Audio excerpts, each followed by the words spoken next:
This is Barrels and Barrels, a bourbon and baseball podcast, with your hosts, Brandon Spinner and Michael Burns.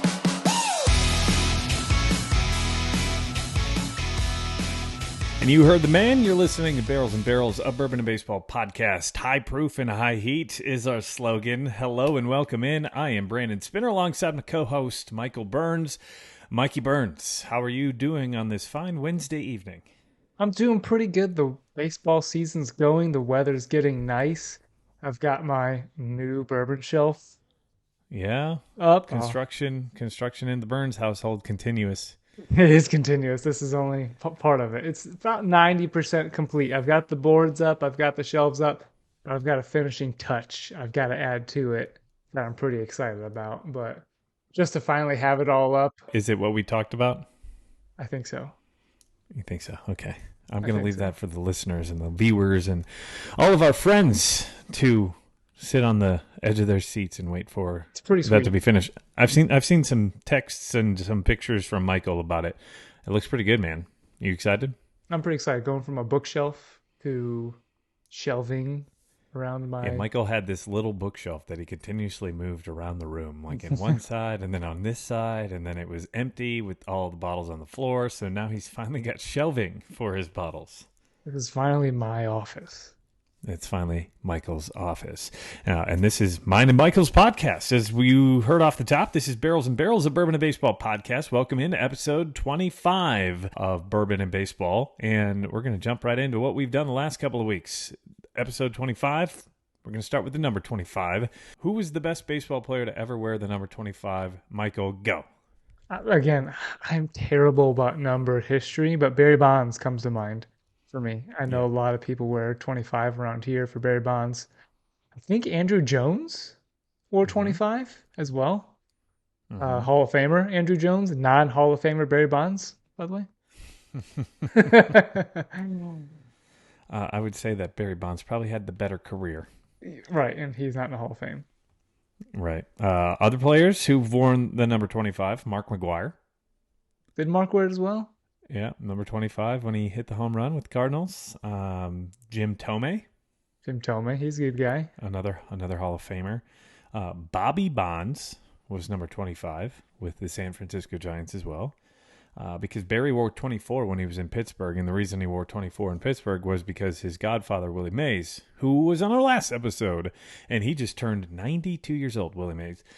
He was number 24. Alive? So, yeah, Barry Bonds, I would probably go Barry. Another name, he's not the best, but just got to toss it out there as a Cub fan. Derek Lee, who had one of the best seasons as a Cub in 2005. And Rafael Palmeiro. Palmeiro, great swing, great from the left side. I remember him. Yeah. Orioles, Rangers. I think he played with the Cubs at one point in time as well. His son's making a way through the system. His son was on the Trash Pandas last year. Oh, he was? Yeah. I don't. He's not there this year, so I wonder if he's in AAA now. He probably is with the Angels then. Yeah. Yeah, Rafael Palmeiro started as a Cub in 1986 through 1988. Then he went to the Rangers, Orioles, back and forth. So he must not like the Cubs. He went back into the Rangers twice, and he went to the Orioles twice. I'm going Barry Bonds. I think that's probably going to be the name that jumps out the most. Some people are going to say no, but dude has the most home runs in Major League Baseball history. Go look at his statistics. Even without hitting the home runs, the walks that he put up. Incredible stuff. Really, it's unmatched. It is truly unmatched. I think he had an on-base percentage of 600 in 2004. Like 605 or something Over like that. 50% of the time he got on base. Yeah. That's MVP. Yeah, ridiculous stuff. And he was the MVP 7 times, 5 of those happening with the number 25. The other 2 were with the Pirates when he was number 24. So I think this is the Barry Bonds episode. How many would he win in a row, MVP? Did he win 3 in a row? I thought it was 4, but I could be wrong. It was 4. You're correct. From 04 01 to 01 to 04. 04. Yep. And in 2000, he got second. Who did he finish to? Sammy? In 2000? Jeff Kent. Jeff Kent, who he would have been a teammate of. Yeah. Yeah. Because they have the Giants. Yeah. Wow. Giants rolled that, and they didn't win the World Series. No, that was 2000. 2 versus Two. the Angels. Yeah. So they had the MVP for 5 straight years and they didn't win a World Series, but then they got their due 2010, 2012, and 2014. So this is episode 25, the Barry Bonds episode, who has the best WAR among players in the number 25. The website I saw had Andrew Jones as the best 25, and his career WAR was like 95 less than Barry. But he had 10 Gold Gloves and Barry had 8. So they were like, You got him. You got you him. got him. You got him. So Barry Bonds episode number 25. You can find us on YouTube. We're really growing on YouTube. If you haven't checked out our subscription page there, we're up to 140 subscribers. That is up from 100 and I believe 25 last week. So we're up about 15. We're putting out exclusive content that you can only see there or sometimes on Facebook, but usually just on YouTube of our YouTube shorts, some recaps of what's going on in baseball. So go follow us there. You can watch us or watch this podcast. Just go to youtube.com/@barrels, the letter N, barrels pod. And that's where you can find us on Instagram where, Michael, have you seen the news? Have we gotten there, Brandon? Are we there? Right before we hit record, we hit 1,000 followers on Instagram. So it's official. We are Let's 1,000 get to followers drinking. on Instagram. Bow, bow, bow, bow. Should I play my harmonica again? Yeah, I don't think that'll come through. Dang it. I've been practicing. I can play Happy Birthday on it. 1,000 followers. That is our high-tech soundboard, a.k.a. my iPhone. So 1,000 followers. You can find us on Instagram @barrels, the letter N, barrels pod, and Facebook is where you can find us there as well. And you can follow us on Twitter @barrels&barrels. We've been tweeting out a lot of just live tweets through games, retweeting a lot of people, and also we're tweeting out some sports gambling advice or some sports gambling lines to think about.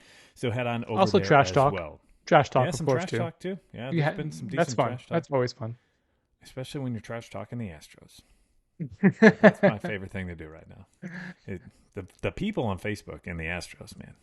And again, go follow us on Facebook. We're up to 358 followers, which is up about 300 in like the last 2 months. So we're growing there as well. Go head on over to Apple Podcasts, Spotify Podcasts, Stitcher, iHeartRadio. We're really starting to pick up a lot of listeners, as well as Google and Amazon Podcasts. Don't forget to hit the review button or rate us. We're a 5-star rating, 15 out of 15 so far on Apple. We'd love to hear your advice, hear your thoughts, and please do that on Spotify as well.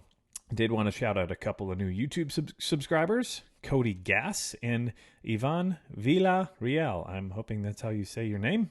But those two were two of the others who joined in the last week and a half. I told you, anybody who subscribes, I'm going to shout you out as long as it shows up with your name, because sometimes it doesn't show up because you've got yours listed as private, so you're not going to get a shout out. So speaking of shout out, we're going to shout out to Michael, who has this week's bourbon.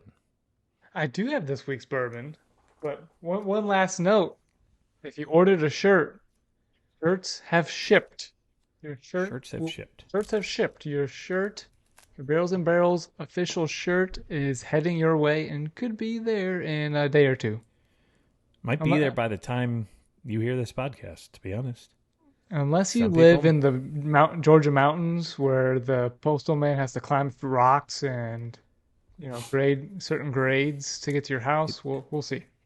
It's kind of smooth how you fix that into the podcast right there. Yeah, it's pretty smooth. Pretty smooth. Pretty smooth. Yeah, so with the Kentucky Derby going on last week, me and Brandon thought it'd be appropriate to do the, of course, Blanton's. I mean, just kidding. Just kidding. We've got another one. We've got Pinhook, which has a pretty cool story with what they do. They go through and every year Pinhook selects 2 up-and-coming thoroughbreds that are over at their partner stable, Bourbon Lane Stable it's called. And they pick 2 horses, one with a bourbon name and one with a rye name. So this This 2021 Vertical Series bourbon, horse's name was Bourbon War. He was Bourbon War. horse size 16 hands. Is They that measure the hands? they measure? That's how the measurement is. So he was 16 hands. He raced in 21. He has 16 hands? No, that's how they measure the size of horses. Oh. Oh, 16 hands tall? Yes, 16 hands But tall. whose hands? The guy measuring's hands? Or? Yeah, that's my wife's into horses, and I still don't understand that. Still don't understand it. But the bourbon we're gonna be drinking, our horse Bourbon War, had 21 races, 2 wins, 3 places, 2 shows, and a career earnings of $277,624. That's $277,624 more dollars than this podcast has ever made. So getting into then the actual, Pinhook, their approach of why this bourbon's different, the juice inside, not just the horse on it. I guess the standard approach, Brandon, to whiskey and making the same batch over and over, trying to get the similar, same profile, same proof. They believe that they are breaking tradition, and each new set of barrels that come in, they just try to work each expression differently each year to the best of those barrels rather than trying to find the same batch. So they say that they are breaking from tradition to find the best expression from those particular barrels. Mm-hmm. So you sniffing that guy. Let me give you the. You want the mash bill? Yeah, go for it. So Pinhook 2021 is 107 proof. We are 75% corn, 20.5% rye, and 4.5% malted barley. So pretty typical bourbon mash bill, right? I think this is MGP, isn't it? Yes, it is.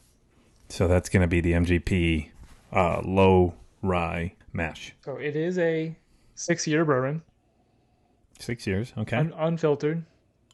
Is it finished in anything? It's not finished. Unfiltered. Jan Gomes, get out of here. Welcome back, Jan Gomes. Sorry, we're watching the Cubs game, and I think I'm ahead of Michael. Are you on offense for us?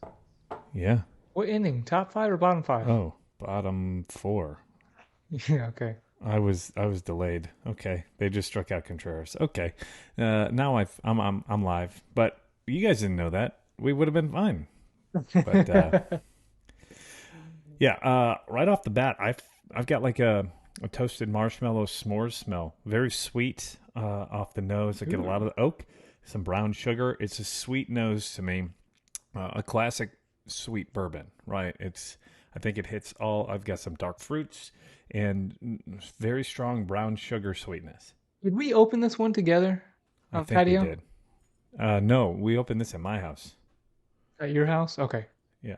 We opened the Penelope, which I've done some damage on this guy. I mean, I've owned it for 2 years, but I haven't destroyed it.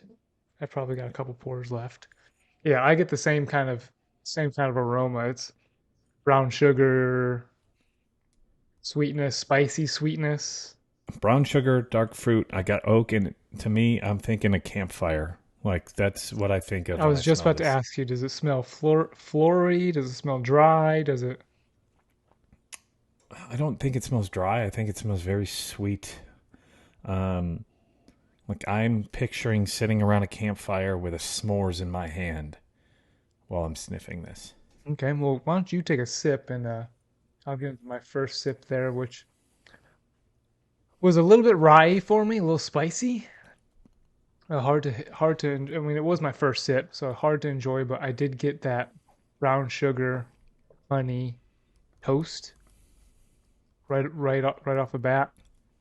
The fruitiness of it finishes late. It's not strong.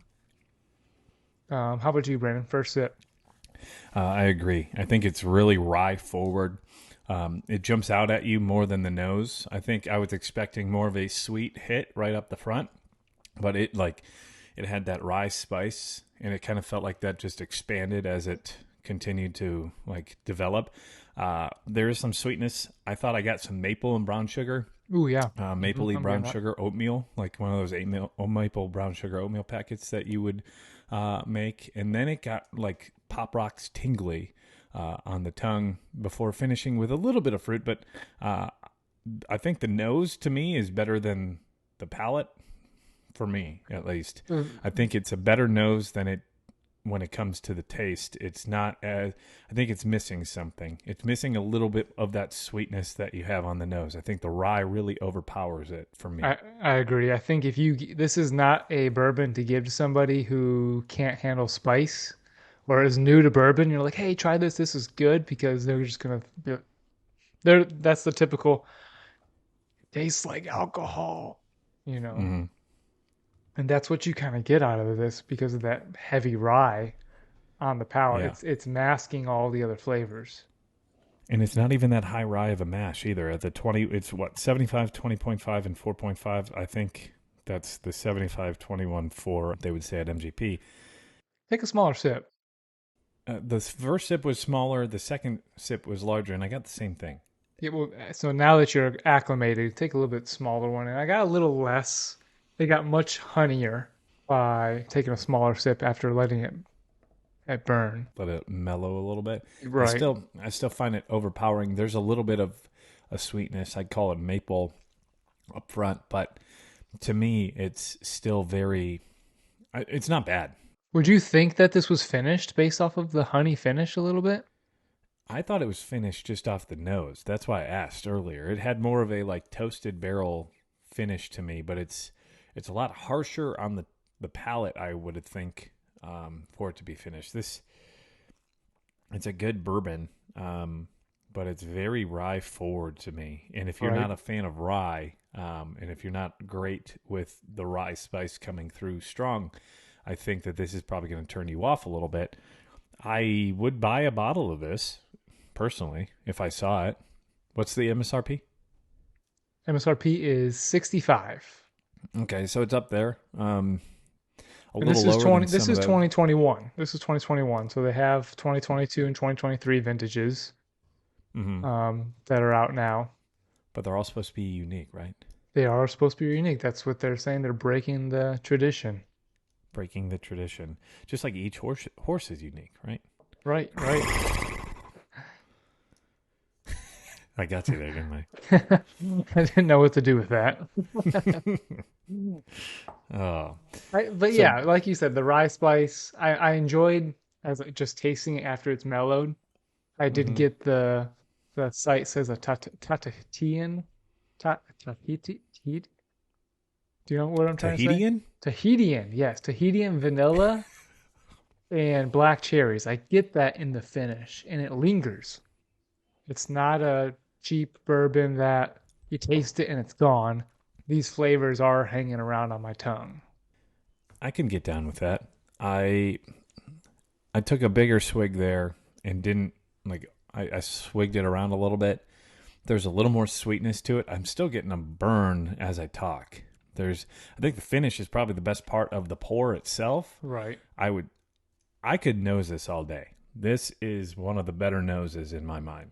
I think that when it comes to this is a home run nose, but when it comes to the full body of the pour, the finish, I think it's a little too rye forward up front for me for like an everyday player. I'm going to go with a bench on our rating system, just because I think it's a little more harsh. It is 107, so it's not for everybody. This is past that tier of beginners bourbons and like where you're starting to get to where Intermediate. there's a little, yeah, and it's a little more of a punch. So you got to anticipate that.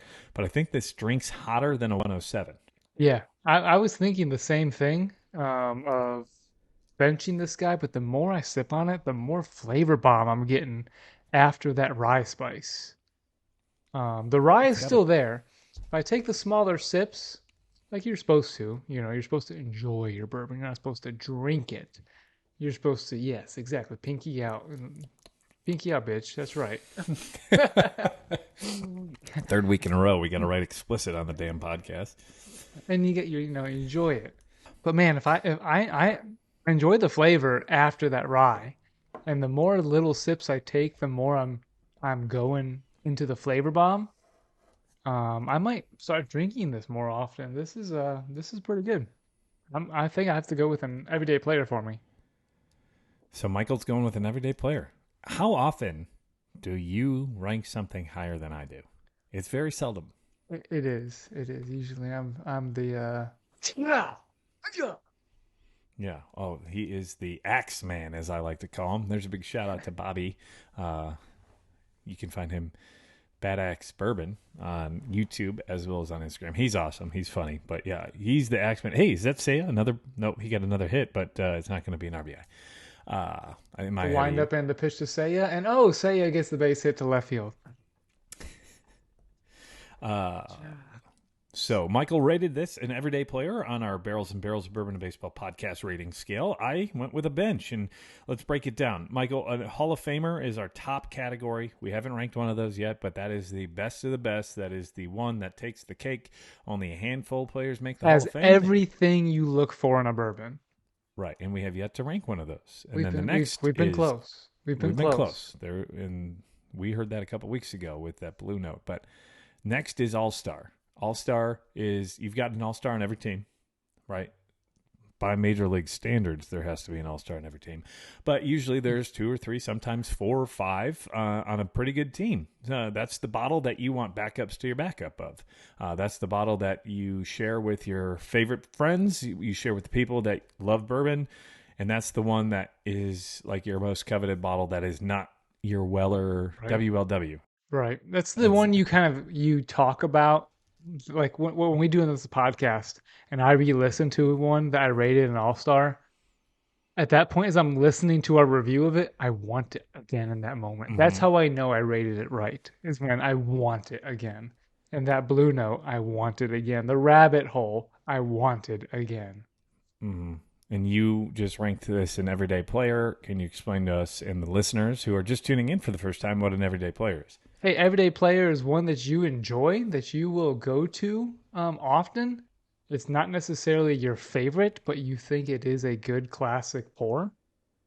You're not necessarily going to bottle kill this thing in a week like you might in All-Star. But then following everyday player is still valuable, but is a bench player. He's got his strong points, but it's not something that you would regularly put in your glass and into your mouth. It's something that has, maybe it's a dessert whiskey. Maybe it's high proof and you don't want to have to enjoy a high proof all that often. And then the last one, Brandon. DFA, that is designate for assignment. If you're designated for assignment as a baseball player, it means you're getting kicked off the major league roster, sent back down to the minors, traded, or just cut in general. It just basically says, we don't want you here. And that's what a DFA means when it comes to the Barrels and Barrels of Bourbon and Baseball podcast rating scale. And so I think I've done one, right? You've done one. Michael is the Axeman, as I've mentioned. I think he's got about 100 at this point. As I was putting up bourbon on my shelf, I ran into a DFA as I was putting all my bourbon back up. And I was like, do I put this back up there? What do I do with this? Which one was it? The Green River. Oh, that's right. That's right. We won't go down that road any longer. Mine is not on my shelf here. It's at my mom's house. So it's like, what do I do? Do I keep it? Because I don't have that much shelf room, even though it's a lot of shelving. But I digress. So that has been our rating of Pinhook Bourbon War 2021 Bourbon Whiskey, 6-year Bourbon Whiskey from Pinhook. That is an MGP distillate. Before we dive into baseball, I did want to talk about a couple of things that has happened in the bourbon world. Did you see that Weller is putting out a new bottle? I saw the label. I think you shared it with me as well. Mm-hmm. It's something as I see it, I'm like, oh, cool. Something I won't get my hands on. Daniel Weller Emmer Wheat Recipe, 47% alcohol by volume. So it's going to be coming right at that 94 proof, which they say is the cream of the crop when it comes to proofing. But it's just, again, another bottle that is going to be allocated that we're never going to see Unless you know somebody who knows somebody who knows somebody who knows Well, somebody. what's the difference? What's different about it from Weller Special Reserve to Weller Antique? That's the So middleman between the two. it's using a different grain, emmer wheat, which is an ancient grain that you usually don't see in whiskey. Okay. Emmer So wheat? it's an Egyptian grain used in beer and bread, not very common in today's skills. Interesting. I wonder if it could end up being like Weller 12. In my opinion, Weller 12 is closer to the bottom of that lineup and I'm compared not a to. huge fan of Weller 12. I think it would be probably the worst of the five that I've tried. Is it worse than Special Reserve? I think so. For the price, for sure, For the for price, sure, for sure. Absolutely. 100%. Absolutely. Even though the MSRP is $50 or $45.99 or something like that when it comes to the 12, but you're not going to find it for that unless you know somebody who knows somebody who knows somebody who knows somebody. Who has bent over for somebody?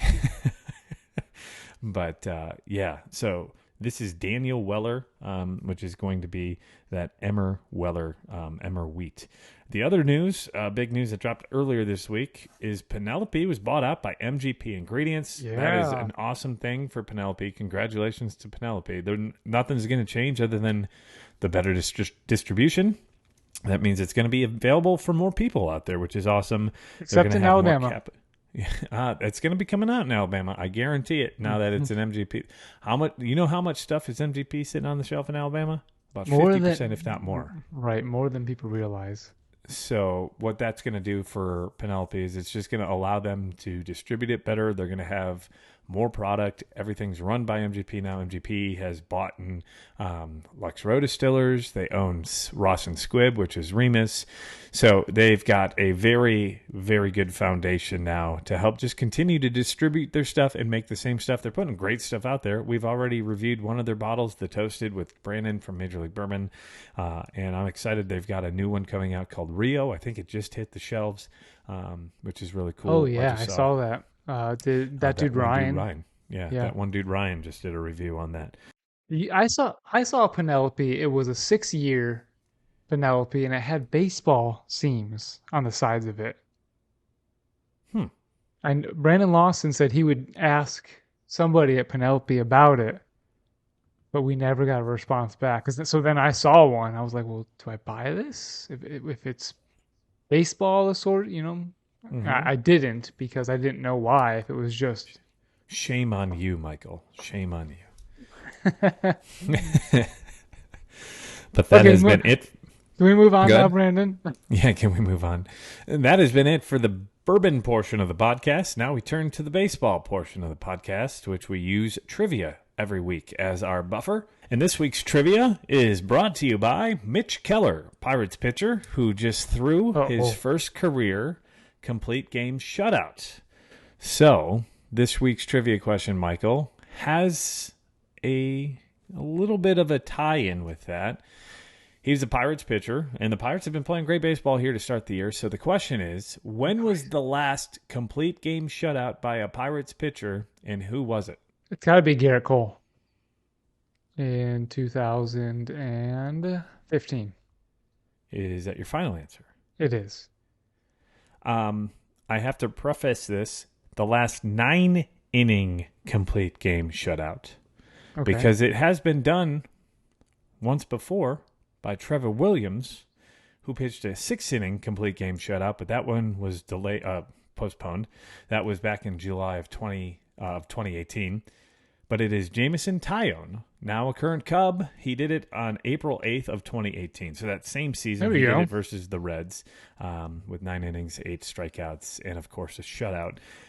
So that is more than 5 years ago since the Pirates had their last complete game shutout. Mitch Keller just pitched an incredible game, his first complete game shutout. That was 370 games since the last complete game by a Pirates pitcher. And that was also Trevor Williams. Oh, no, that was Steven Brault back in 2020. That was during the pandemic season. So the Pirates pitching has probably been their weakest point over the last half a decade. Which is funny because I want to say that the Pirates know how to draft and develop good pitching. Because in the early 2000s, it was Garrett Cole, Taillon, Glasnow, Mm-hmm. and there was a fourth, and now Mitch Keller, all good top of the rotation type of guys. I'm not gonna say aces, but good top of the rotation guys that they shipped off. Yeah. Other than those four, though, I can't really think of many other than Ryan Vogelsong, but that was way a long time ago. Trevor Williams kind of fell apart. So did Steven Brault. I guess when you get to the major league level, and you have no defense behind you, probably that's how you kind of fall apart. No, that's why they're giving Justin Steele some props because he has such a great defense behind him. Yeah.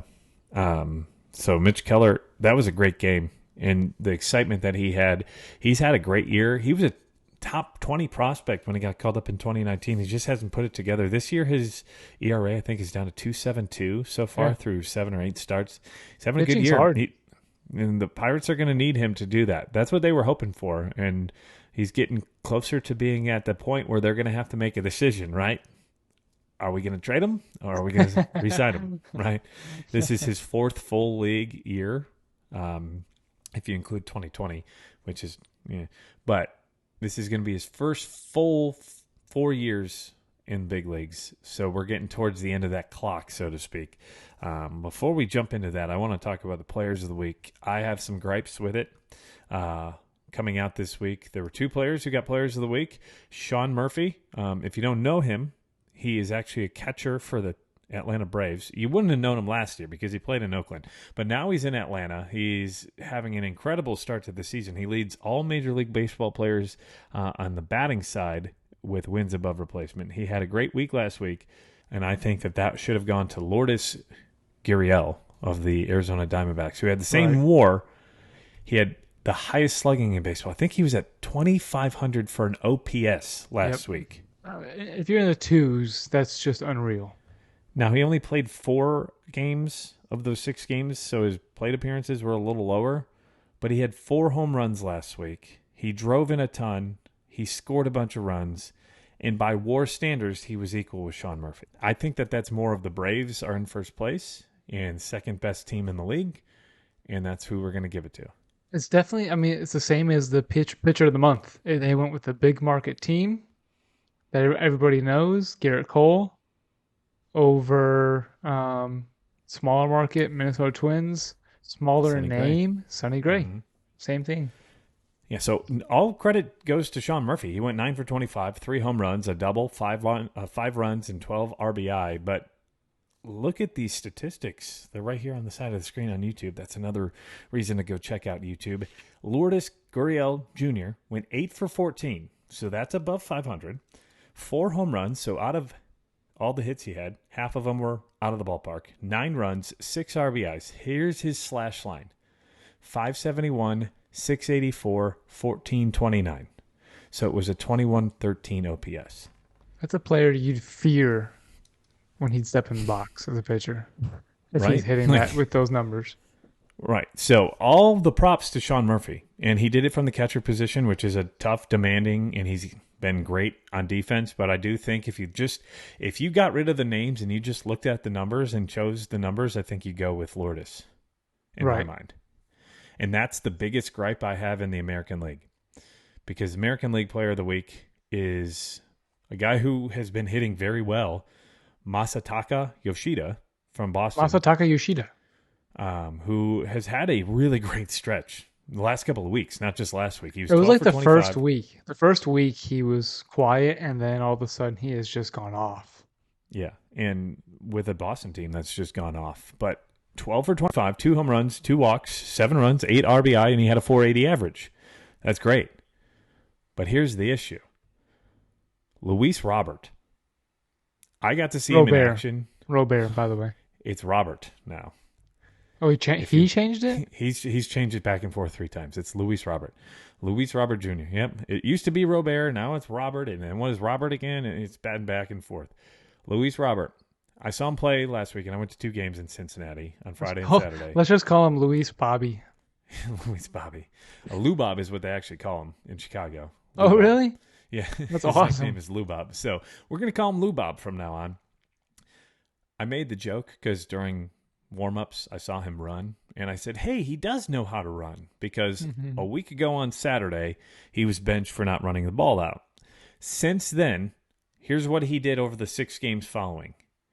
10 for 19, 2 home runs, 3 doubles, 7 runs, 7 RBI, a 526 batting average, a 654 on-base percentage, 1,000 OPS, and a 1654 OPS. I think Yoshida's was like 1,200. He outslugged him and outperformed him. If you looked at numbers side by side, it should have been Lubob. I think you mentioned why you think. Of why Luis Robert got benched, and it was real bad publicity for himself and the White Sox. So I think that tainted Bobby. Lubob. Damn it, Bobby.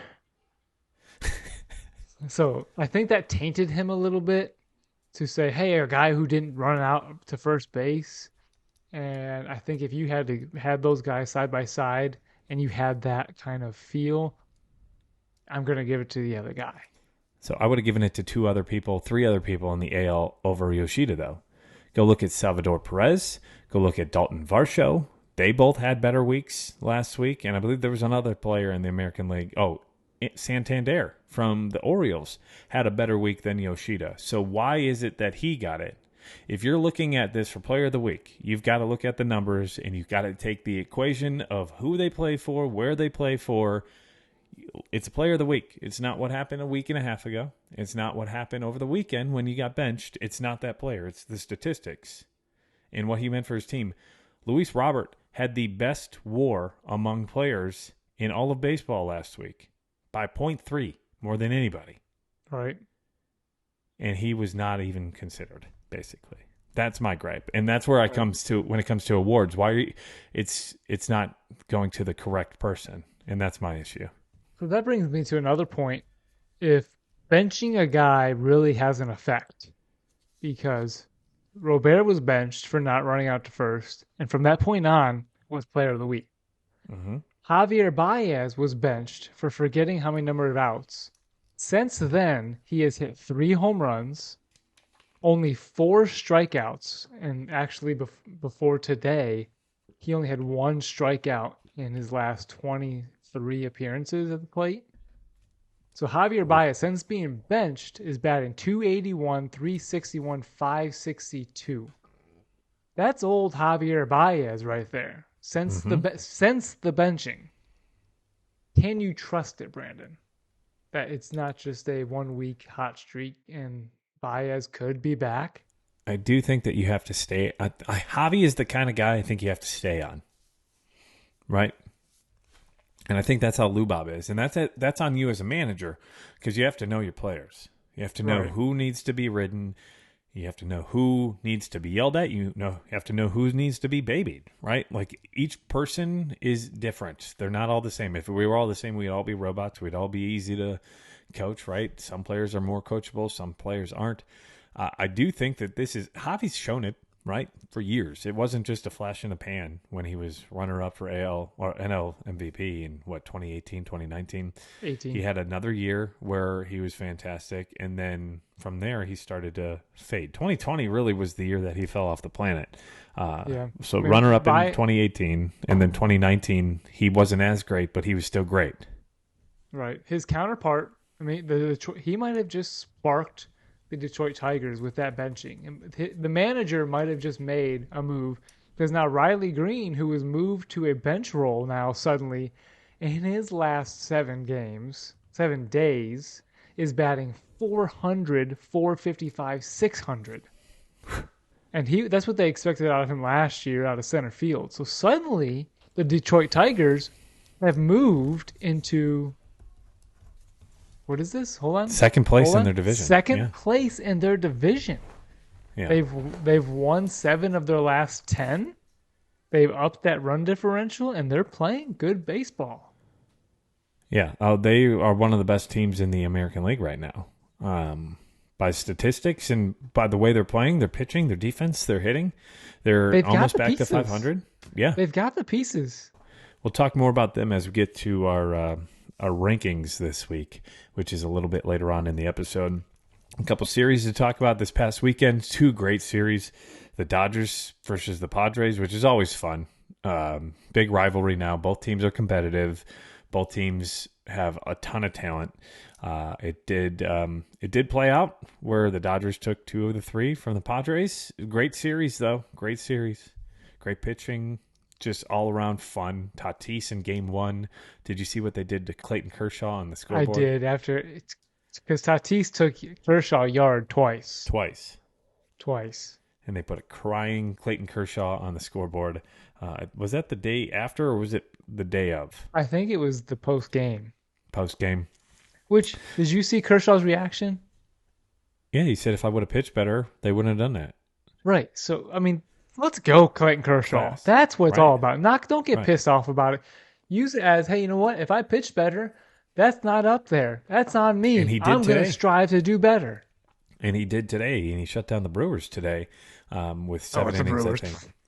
Yeah. Well, again, something we'll get to in our ratings and rankings of the top 10 here in just a few minutes.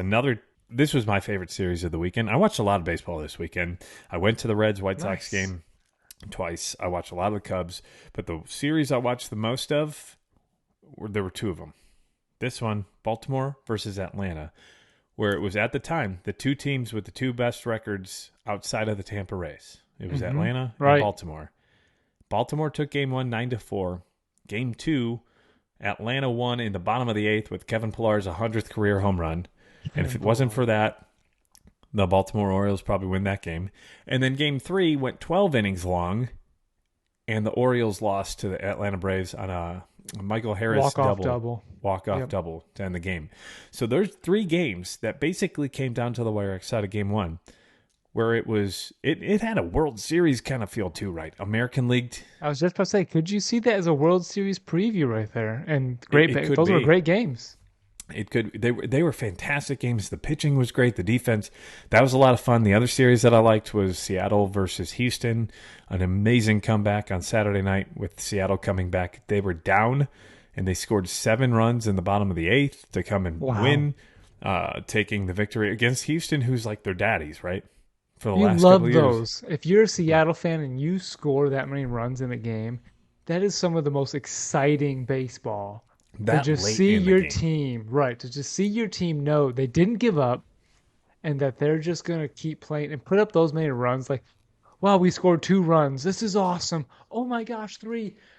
Can we be stopped? Right. And the best part of all of this, they scored all of that with 2 outs in the bottom of the 8th, and they had 9 straight runners reach base, which you would have seen if you follow us on YouTube, because we put out a YouTube short on that. Shameless plug. So go check us out, YouTube at Barrels and Is that Barrels shameless plug Pod. when it's our own stuff? Yes, it's still shameless because it's us. Watch our shit. Again, explicit. Gotta mark it. Gotta remember. So those 3 series were probably my favorite. Another team that rolled this weekend we have to talk about. We already talked about one of their players, Yoshida.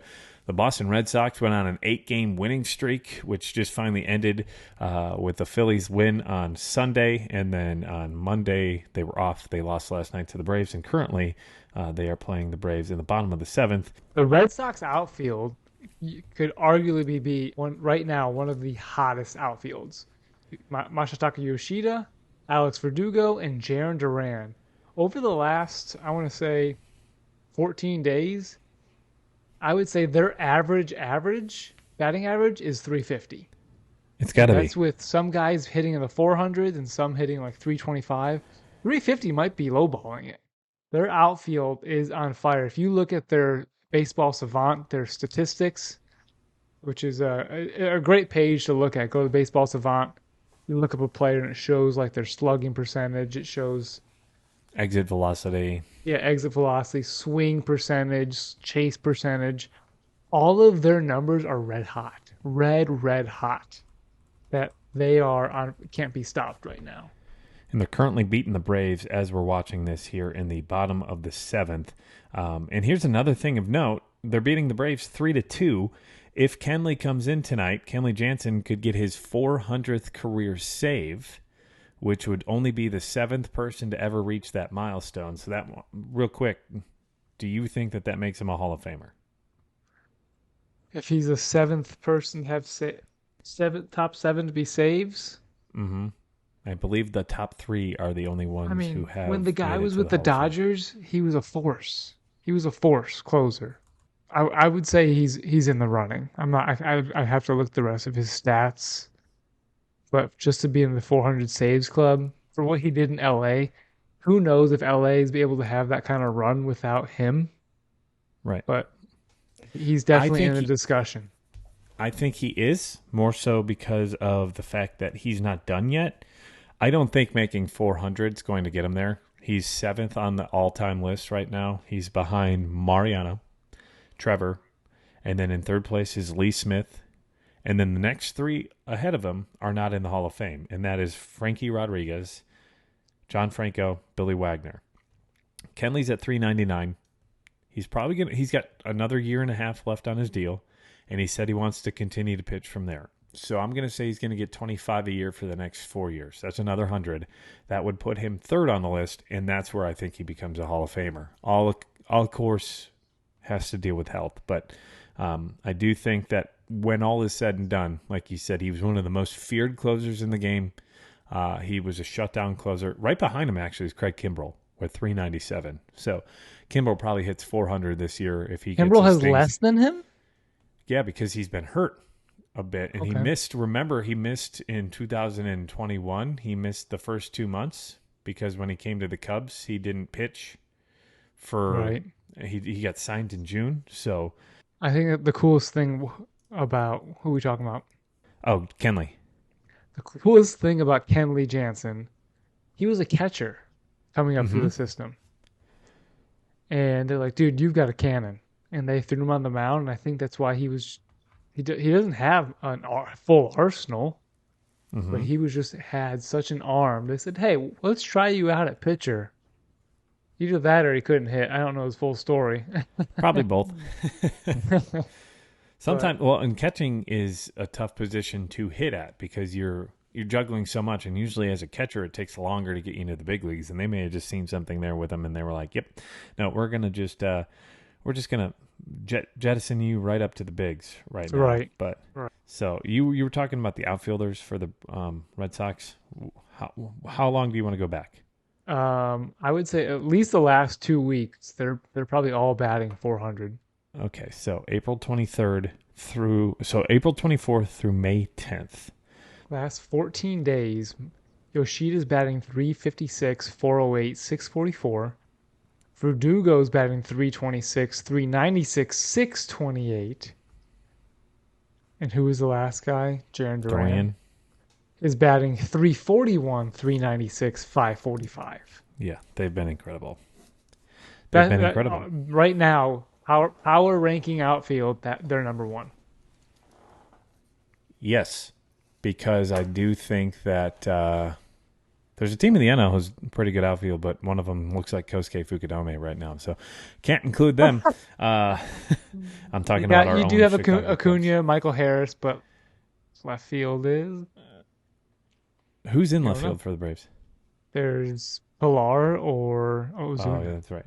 And Ozuna's So Ozuna has like 10 hits this year, and 5 of them are home runs or something along those lines. It's like he either hits or strikes out. He hits a someone home run or strikes tweeted out. news in fantasy baseball like, "Hey, Marcell Ozuna hit 4 home runs in his last 6 games," and I commented simply, "Sell high on Ozuna." He's at his highest value ever. Yoshida just struck out versus Nick Anderson on the Braves. So we're going to do a little bit of play-by-play. I know Joe Campbell probably watching this live, but we're just going to make you relive the pain if the Boston Red Sox win the game. Sorry to Kyle out there as well as Smooth. But Smooth, it costs a lot to send you your shirt. The next team on the list is a team that I think has been underrated. The Arizona Diamondbacks, man. You talked about them before the year. And I was kind of on the fence when you mentioned them. But this team, young, fun, they've got talent, they're underrated, they're in a division that they're overshadowed by a lot of teams, specifically San Diego and LA, but even in the last couple of years, the Giants. But Arizona, man, you were high on them from the beginning. I remember in the offseason, you talked a bunch about the Diamondbacks.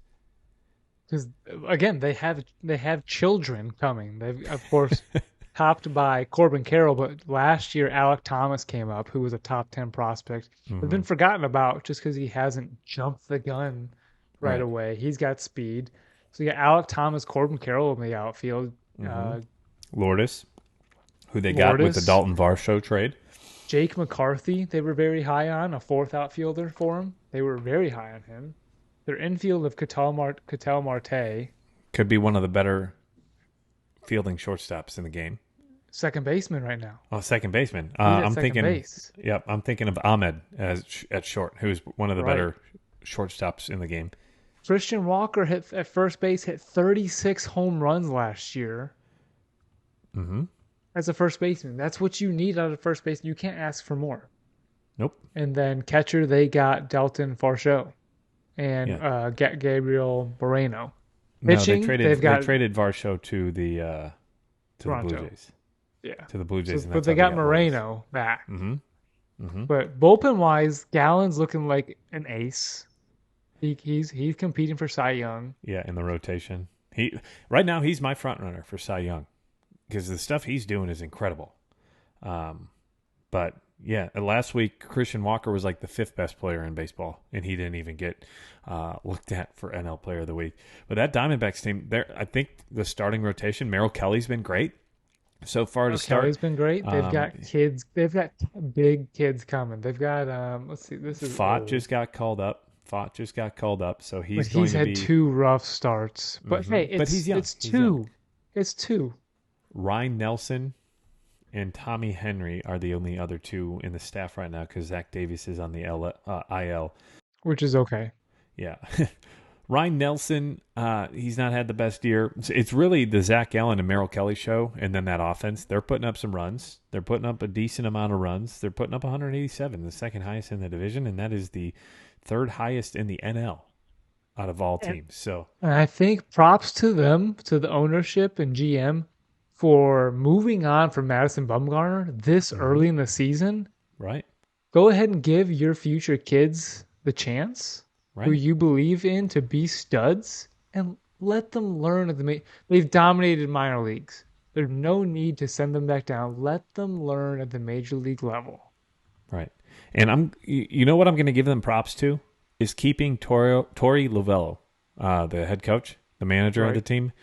They've had a couple of down years. They didn't give him the best talent to work with in those years, Right. but he got the most out of his players. And when he's got talent on the field, we saw it when they went to the playoffs a couple of years ago. He had a great year with the Diamondbacks. This team, I think, has a sneaky chance at making. I don't think long standing that they're going to have the lead in the NL West. I think that the Padres and the Dodgers at some point are going to play, and I think the Dodgers are starting to play more like the Dodgers that we expected They them to are. They be. are. Somehow. They don't even have that great of talent.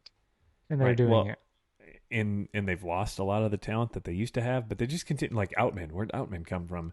But the Diamondbacks, I think, are a sneaky wild card pick this year, and I think that they're making a run for the division at the top of the year next year. I think I had the Padres winning the division with the Diamondbacks winning the wild card and the Dodgers missing the playoffs. I'm gonna have to look back at our episode for that. I don't know off the top of my head. I don't think. I think you had the Cubs instead of the Diamondbacks. The Dodgers may have been missing the two shortstops. Outman came out of nowhere, so you kind of look at this as their rebuild year a little bit. Mm-hmm. But they're still good. They're still figuring things They're out. still in first place. And the dangerous thing about them is if you go and look at their top 20 prospects, 13 of them have an ETA of 2023 or 2024. So and that's the Dodgers. they have studs ready at the call. I mean, you look at it's Dustin May, Julio Urias, Clayton Kershaw, And Dustin who's May the just fourth came one? back. You're gonna have Beeler come back. Tony Gonsolin. Bueller's is not going to pitch this year, but you've got Gavin Stone. Is he out for the whole year? Miller, I thought he was till coming September. back. Till September. Right, so he's going to be in September. So he's going to be your closer. He's going to be your closer in the playoffs if you make it. So Right. the Dodgers might be rebuilding. They got I don't even know who they got. Rojas at shortstop. That's probably not who their first pick was. They they're just waiting for Shohei Ohtani to take over in left field for them, and they're good. I just looked it up. You did not have the Diamondbacks. You had the Mets, the Phillies, and the Cubs as your wild card teams, and the Padres as your NL West champ. Just to do a little bit of reconnaissance. Good. But, yeah, that team's been a very surprising team. I love it. I love to see team. We talked about this a couple of weeks ago. I'm going to say it again. I love seeing teams that aren't usually at the top of their division, like the Baltimore Orioles, the Pirates, the Blue Jays. Different parity in the game, right? Right. That's what we love baseball. Parity. Mm-hmm. Parity. And it's great to see. And it's happening all over the place this year. And it's happening in the NL Central with the Pittsburgh Pirates and the Pittsburgh Pirates. They're still in first place. They're still in first place because the Brewers continue to lose. But the Cardinals were supposed to be the class of that division, right? And they have been trash until the last 3 games. But we're not going to talk about that. Right now, they're losing 9-3 to the Cubs, and they're likely to lose. So we're going to hop on that bandwagon of them being terrible again, as they are now down 10-3, as Christopher Morel just drives in a run. So the Cardinals, you know why they're bad? Pitching and defense. They're being mismanaged. They have the pitching. Matthew Liberatore has spent 3 years in AAA. The dude has nothing else to prove. Jordan Walker has nothing else to prove. He got sent back down, didn't he? Right. But then they have Alex Burleson, Tyler O'Neill, Lars Nootbaar, and 2 more outfielders. So they have 5 outfielders for 3 positions, and they were lacking at pitching. They sat the whole offseason on those 5 outfielders when they should have traded one away. Right. For a pitcher. Now they're stuck, and no one's going to trade away a pitcher in May. No one. No one's going to trade a pitcher away in May. Unless you're the Marlins. I don't know. Maybe. So I think they're being mismanaged. The Tyler O'Neill incident didn't help the clubhouse. I think that really declined them on a record scale. They need to clean house, get Marmol out. I was going to say, do you think Marmol's the issue? You think Marmol's the issue? Get Marmol out, step 1. Yep. Revitalize that clubhouse with somebody new who says, hey, you know what? You're a winning ball team. You guys are a winning ball club. You have the talent. Let's go do this. That's all it takes right there is get Marmol out of there. Bring Liberatore up. Fresh pitcher. Get Wilson Contreras at DH. Actually, I need to stop you right there. For a couple of reasons. We don't want the Cardinals to hear the great ideas that we're throwing out there because we want them to stay terrible because we're Cub fans. But as baseball fans, I do want to see success and I want to see competition, right? But it is fun. Sorry, Cardinals fans. Lisa, Eric, I know you guys listening. I know this is a rough year for you guys, but you guys have been like the class of this division for like God knows how long, forever. Yeah. Outside of a couple of years here or there. It is fun to see this. The Wilson Contreras thing, where he's been a failure so far until Monday when they came here and played the Cubs. But we're not going to talk about that. Moving on. There's been a lot of good pitching. So I think what was a surprise is how bad the pitching was, or at least how great the hitting was for the first couple of weeks of the season. There were some good pitching performances, but I think as a whole, pitchers suffered with the new rules. I think we're starting to see a little bit of a change over the last couple of weeks. A little adjustment. And the pitching, man, has been stellar. Have you seen what has gone on in Detroit? You mentioned Detroit, not only their games, but you see what Eduardo Rodriguez has done? I saw a tweet earlier today that the best starting pitcher in baseball is in Detroit. Yeah, I was the one who tweeted that from our account. The best starting pitcher. Did you retweet it or did you tweet it? I tweeted it. I made the graphic that you see right here on the screen, right here, Michael. It says the last 6 starts, 41 2/3 of an inning, 2 runs. 2. Where did he come from? He went from the Red Sox to the struggling. Tigers. Yeah, and the dude has a 0 in the last 3 starts. He's got a 0.43 ERA, and I think what my statistic I follow, 0.48 WHIP. Yeah, his WHIP is incredible. He's got 22 hits over 42 in a third inning. These are his last 6 starts. You just said 3 starts. Go back to April 12th. 41.2 innings pitched. 0.44 ERA. 0.44 ERA in 6 starts. 41 strikeouts. So that's nearly a strikeout an inning because it's 41.2, so it's going to be like Right. 8.89 or whatever. And tonight, or earlier today, 7 innings shutout baseball. A couple of weeks ago, he threw 8 innings of shutout baseball. He's had 4 starts where he didn't give up a run. He got the loss. Oh, he's 4-0. He didn't get the loss, but in the game he pitched 8 innings of shutout. I think they lost in extra innings, so he could very easily be 5-0. He's been stellar.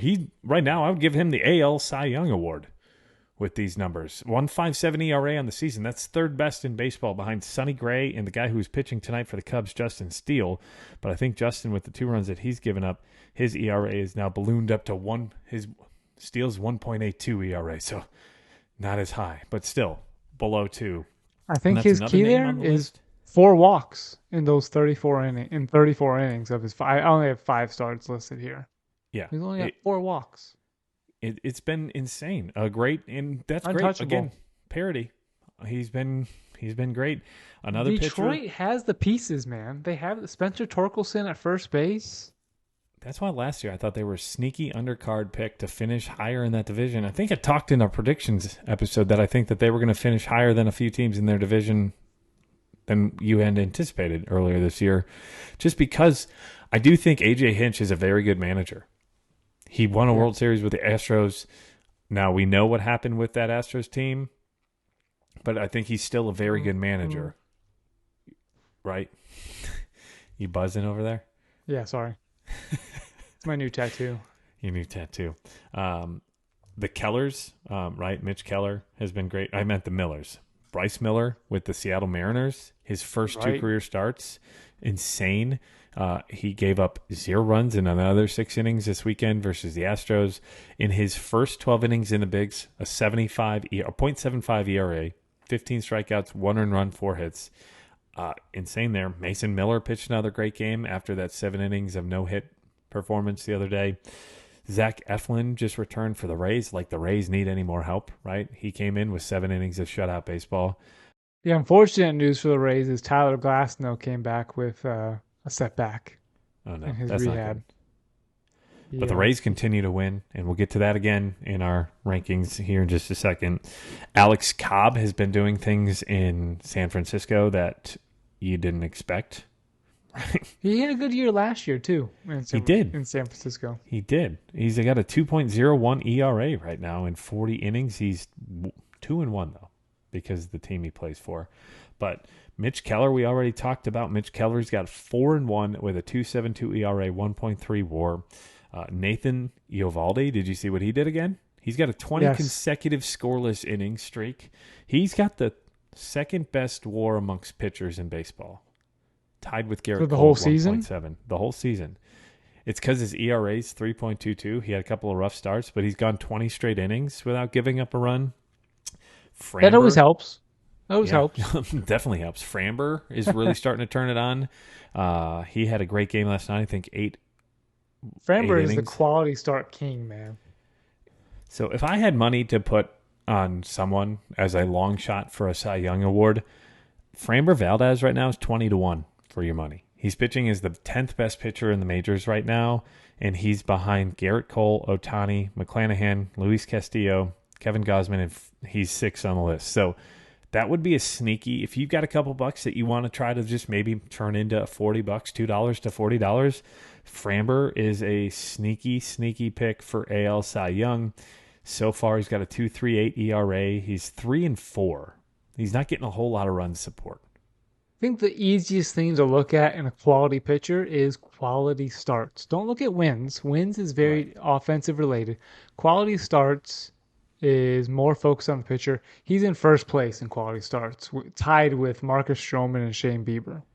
Yep, and Marcus Stroman's been great. He's in the top 15 in ERA in the league, along with Justin Steele. So the Cubs have 2 great pitching. They're Stroman and Valdez have identical lines. Identical. Stroman's given up a little bit more hits, or more walks, less hits, but and less strikeouts. So Framber, they have identical whips, identical ERAs, identical quality starts. I've got Stroman at 2.28 and Framber's at 2.38. Just for. Yep. So yeah. I mean that's pretty close. Pretty close, right?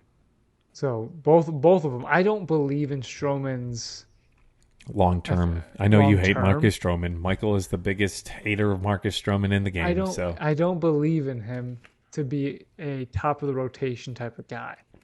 Framber showed it last year with 24 straight quality starts. mhm. And if your starting pitcher can give you a quality start, that's a great recipe to win a ball game. But the name I really want to talk about on YouTube, you can only see this. I'm adjusting my hat. Corbin Carroll. No. It is my guy, Zach Gallen.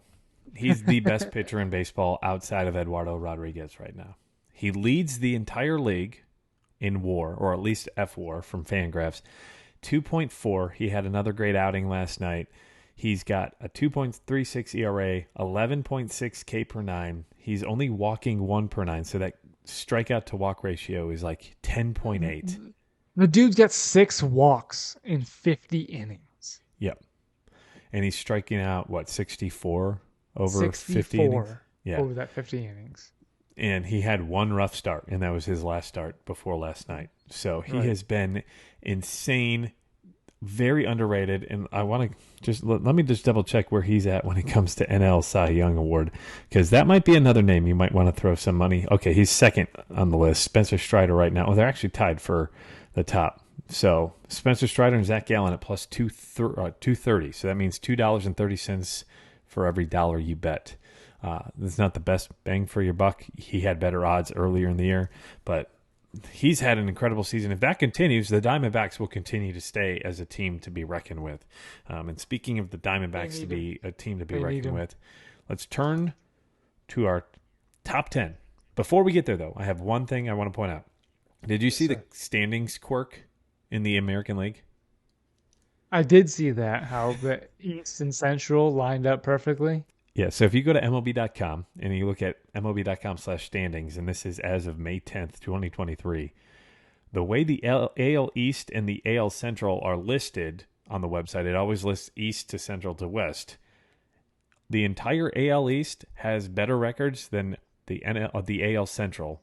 So that would mean that the last place Yankees, yes, you heard that right. All is right in the world. The last place Yankees, sorry, JP, sorry, Jesse. I don't even think Jesse listens.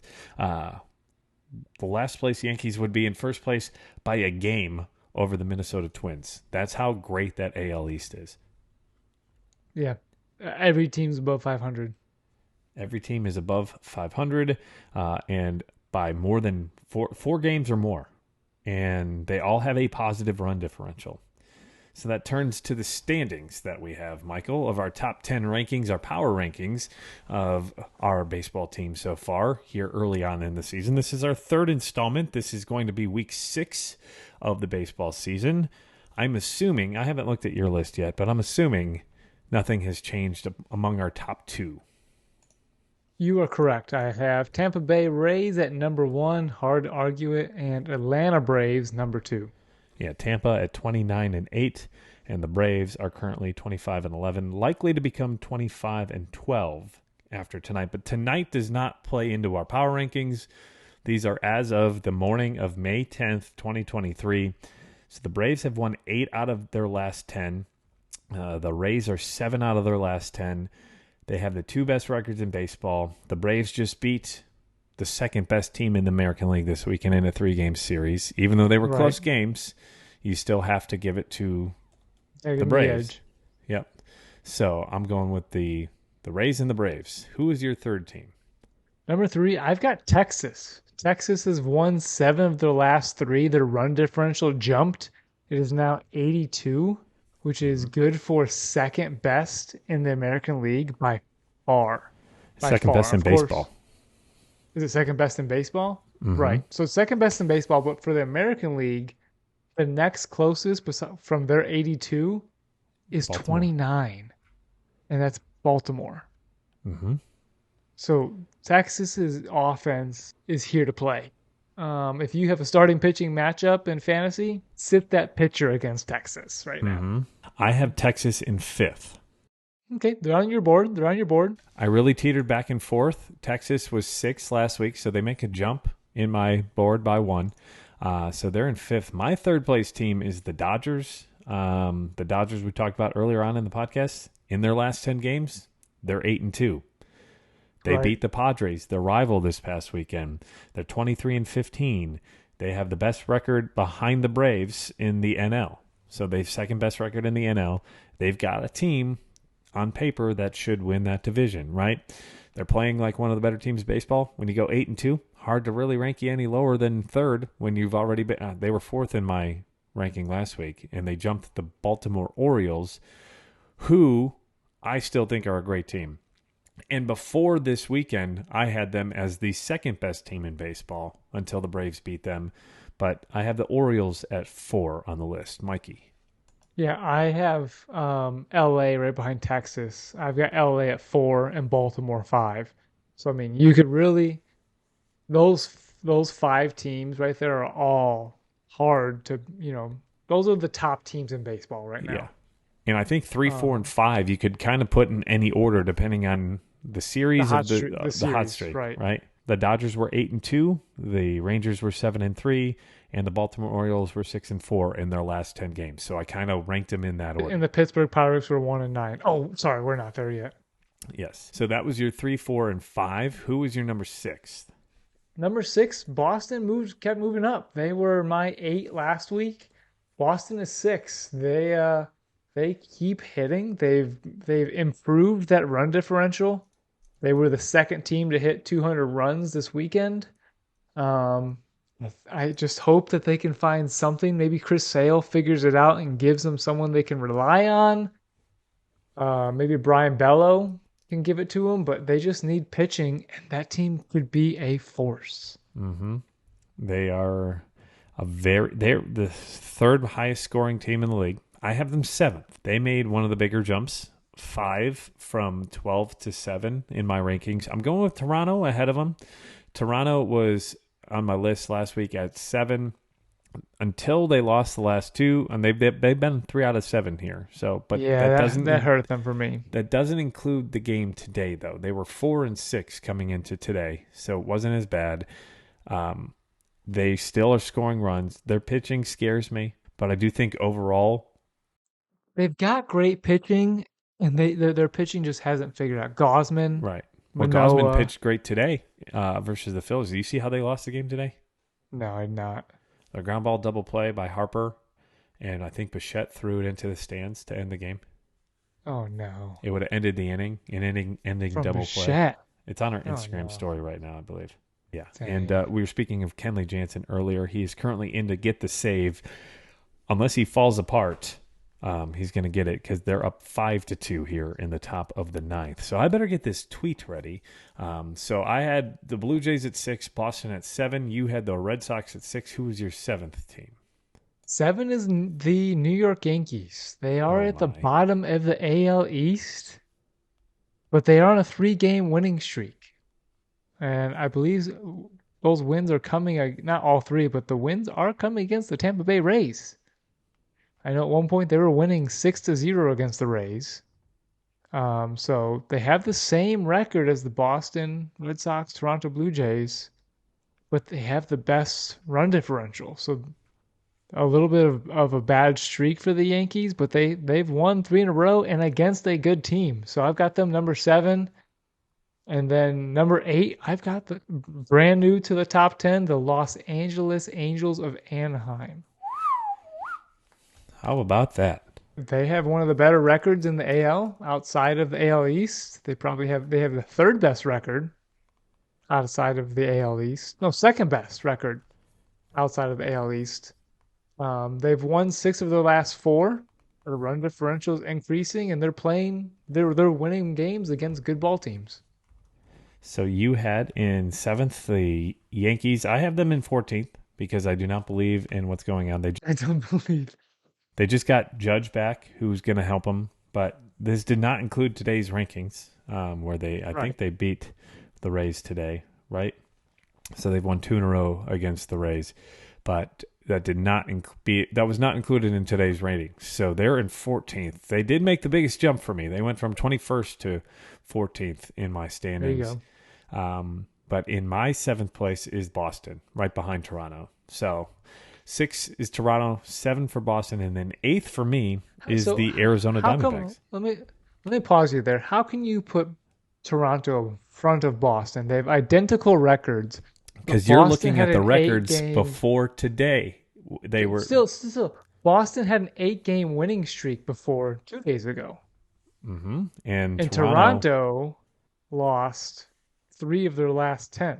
Or I'm sorry, they've lost 7 of their last 10. correct. At the time of the rankings, they had only lost one in a row. They were 4-6, and the Red Sox were 8-2.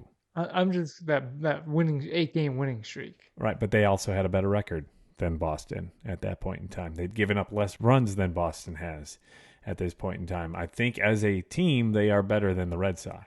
So Okay. all of that together, that's why I went one step above the Red Sox, Michael. Where do I have Toronto? I don't have. Number 8 on my list is the Arizona Diamondbacks, who we've gone over quite a bit already here so Right, far on they're the my number podcast. 9. They're my number 9.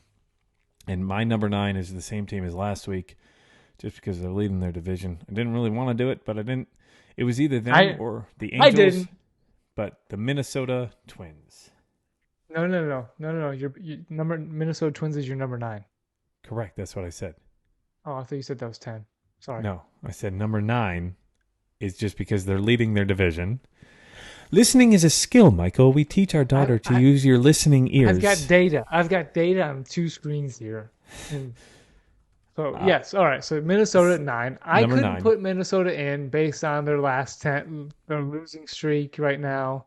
They're leading their division. They're 4-6 in their last 10. At the time of the rankings, they were 4 for their last 10. Rankings, I don't care too much about divisions. I got at 9 the Arizona Diamondbacks, which you have one step up at 8.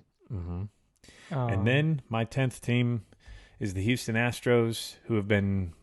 I really wanted to bump them down one more, but I don't know if I necessarily believe in the Angels, who I have ranked 11. But the Houston Astros are my 10th team. They have lost 6 out of their last 10. They lost 2 of 3 to the Mariners. I do think that they are struggling mostly because of injuries. They are without a lot of players in their lineup. They just lost an arm in their rotation. They haven't had any output from McCullers at all yet this year. So do you think when they start to get their reinforcements back, they're still a top 10 team? They're just not playing like it right now. Right. No, Houston. They don't have Altuve. They're probably clubhouse leader. Number 10, I don't have Houston. I have Houston down a little bit further, but I've got the San Diego Padres as my number 10. They improved, I think, the run differential. They played the Reds, which they took 2-3 from. They played great ball games against the Dodgers, and then they took one yesterday against the Twins, 6-1. So I've got Tatis has been helping. I think he hit 2 home runs, like we said, off Kershaw. So I've got San Diego at 10. So San Diego started week 1 or week 4 for me at 10, bounced out in week 5, and now they're back. I must have something against San Diego because I've had them 15th in every single one of my rankings. The biggest It's a bought dropper, team. It's a bought team. Yeah. The biggest mover for me, the New York Mets dropped 9 from 11 to 20. And then the Pirates dropped down 8 out of my top 10 to 13. The biggest movers upwards, Detroit, the Yankees, and the Seattle Mariners all jumped up 8 in my rankings. Seattle is at 12, and I also have Detroit now in the top 20 at 18th, just ahead of my Cubs. The Pirates have won 1 game in their last, since we did this podcast. 1 game. And it was that 1 game by Mitch Keller. I mean, is this finally what we expected to finally happen to Pittsburgh? Yeah, you had a hot streak, but we knew it was going to last, Pittsburgh. It was fun. I hope you enjoyed it, but go ahead and take that back seat to the rest of the NL Central. I think that they're finally starting to show who they are. And as I tweet this out, Kenley Jansen just converted, saved number 400 in his career. So he's the seventh player to do it, as we talked about earlier on in the episode. So congrats to Kenley Jansen. We were one of the only people to tweet it out here on Twitter. So we're multitasking. We're not only podcast recording, but we're multitasking and tweeting it out. So there's that top 10. You can find it on Facebook. You can argue, and I guarantee Houston fans are going to argue with us because that's all that's been arguing. Bring it. And we love it, baby. We love it. I hope that Brian Skinner's happy that we both have the Diamondbacks in the top 10. But a huge shout out to Brian Skinner, who has been a big supporter on Facebook. Rick Anderson, who's a Houston Astros fan, who I've jibed at a couple of times here through our podcast. He's an Astros fan, but he's been a great supporter. So head on over to Facebook. You can find us there. One last thing. Did you see what's going on in Orlando? In Orlando? Oh, the Dreamers? Yes. And what do you think? Let's see. Tampa Bay can barely get attendance. Miami can barely get attendance. You think that the baseball team with the name the Dreamers is going to get attendance? So I will knock you on the Rays for the attendance thing. I don't blame that on the Rays. Well, I don't blame it on the fans. I blame it on the stadium's location. It's in St. Pete's, which is about a 30-minute drive on no traffic days from downtown Tampa. Go look at any Tampa Bay There's nothing else there. Right, but go look at Tampa Bay Lightning games. They are sold out. And when they're in the playoffs, they're packed outside the arena. If the Rays had a stadium that was in Tampa or in the area near downtown, I guarantee that they would sell out games. They need a stadium with a retractable roof, too. They play in a tin can. That stadium is awful. I think what they need in Tampa is, and that's why I don't think that they draw well, is because of the location and the environment. No, I have a buddy that lives in Tampa. Actually, Wes lives in Tampa. And he says, it's so inconvenient to get to Tropicana Field. Right. So I think that's the issue. And it's not that they don't want to support. It's just why go when it's hard to get there. But yes, I think Orlando would be okay, but it's too close to Tampa. It would have to be Tampa moving. Also, I hope Dreamers is just like them dreaming to get the damn team, because that is not. The logo they had as well was something straight up of the 1990s, if not the early 1990s or the late 80s. But the facility that they showed looked pretty cool. And I like to see these mock-ups, but I do think Nashville would be a better place. I think Austin, Texas might be a decent place. I think Montreal needs to get a team again. And I do think maybe Vancouver. Charlotte would be a good one. They have the minor league team, so does Nashville, but I do think that they're a bigger city that could handle it.